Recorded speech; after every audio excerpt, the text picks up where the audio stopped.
ഇനി നമ്മൾ ഉപതിരഞ്ഞെടുപ്പ് വാർത്തകളിലേക്ക് പോവുകയാണ്. ഈ ഉപതെരഞ്ഞെടുപ്പ് പ്രഖ്യാപിച്ചത് മുതൽ തന്നെ നിലമ്പൂരിൽ സജീവമാണ് പ്രതിപക്ഷ നേതാവ് വി ഡി സതീശൻ. പ്രചരണം അവസാന ലാപ്പിലേക്ക് കടന്നപ്പോൾ രാഷ്ട്രീയ ആരോപണങ്ങൾക്ക് മൂർച്ചയും കൂട്ടിയിട്ടുണ്ട്. എന്നാൽ ഇന്നലെ ചിത്രകാരന്മാർക്ക് മുന്നിൽ അദ്ദേഹം ചെറുപുഞ്ചിരിയോടെ നിൽക്കുന്നതും നമ്മൾ കണ്ടു. ആ ചെറുപുഞ്ചിരി ചിത്രകാരന്മാർ വളരെ ഭംഗിയോടെ പകർത്തിയിട്ടുമുണ്ട്. സമയം വൈകുന്നേരം 5:30. സ്ഥലം നിലമ്പൂരിലെ UDFന്റെ കേന്ദ്ര തെരഞ്ഞെടുപ്പ് കമ്മിറ്റി ഓഫീസ്. പ്രതിപക്ഷ നേതാവ് വി ഡി സതീശൻ മാധ്യമങ്ങളെ കണ്ടു. തെരഞ്ഞെടുപ്പല്ലേ, CPIMനെയും പിണറായി വിജയനെയും MP ഗോവിന്ദനെയും കണക്കിന് വിമർശിച്ചു.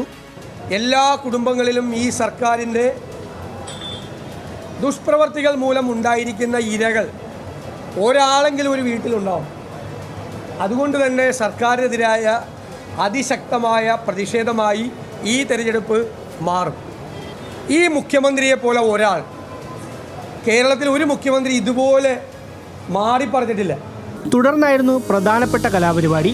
4-5 ചിത്രകാരന്മാർ ചേർന്ന് പ്രതിപക്ഷ നേതാവിനെ മേശയ്ക്കപ്പുറം ഇരുത്തി. നിശബ്ദതയോടെ, മുഖത്തെ ഭാവങ്ങൾ മാറ്റാതെ പ്രതിപക്ഷ നേതാവ് അനുസരണയോടെ ഇരുന്നു. തുടർന്ന് ചുറ്റുമുള്ള ചിത്രകാരന്മാർ അവരുടെ പണി തുടങ്ങി.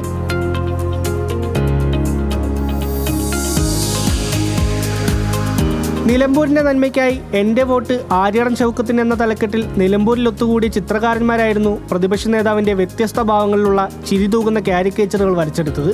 കാരിക്കേച്ചർ വരച്ച ചിത്രകാരന്മാരെ വി ഡി സതീശൻ അഭിനന്ദിക്കുകയും ചെയ്തു.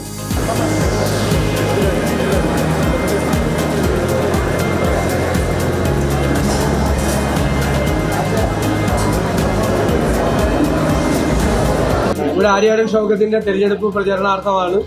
എൻ്റെ അടിയിൽ വേറൊരു കാര്യം കൂടി എഴുതിയിട്ടുണ്ട്. നിലമ്പൂരിൽ നന്മയ്ക്കായി എൻ്റെ വോട്ട് ആര്യാടൻ ഷൗക്കത്തിന്. അപ്പോൾ ആര്യാടൻ ഷൗക്കത്തിനെ വിജയിപ്പിക്കാൻ വേണ്ടിയിട്ടാണ് ഈ ചിത്രകാരി അടക്കമുള്ള ഈ പ്രചരണം ഈ നിലമ്പൂരിൽ നടത്തുന്നത്. അതിൻ്റെ ഭാഗമായിട്ടാണ് വര എന്ന് പറയുന്ന പരിപാടി സംഘടിപ്പിച്ചിരിക്കുന്നത്. ഷൗക്കത്ത് ഇവിടെ ഇല്ലാത്തതുകൊണ്ട് എൻ്റെ പടം വരച്ചെന്നിരുന്നു. KPCCയുടെ കലാ സാംസ്കാരിക വിഭാഗമായ സംസ്കാര സാഹിതിയായിരുന്നു പരിപാടിയുടെ സംഘാടകർ. സംസ്കാര സാഹിതിയുടെ മുൻ ഭാരവാഹി കൂടിയായിരുന്നു നിലമ്പൂരിലെ UDF സ്ഥാനാർത്ഥി ആര്യടൻ ഷൗക്കത്ത്. അനിൽ കാസൈദ്, ന്യൂസ് മലയാളം, മലപ്പുറം.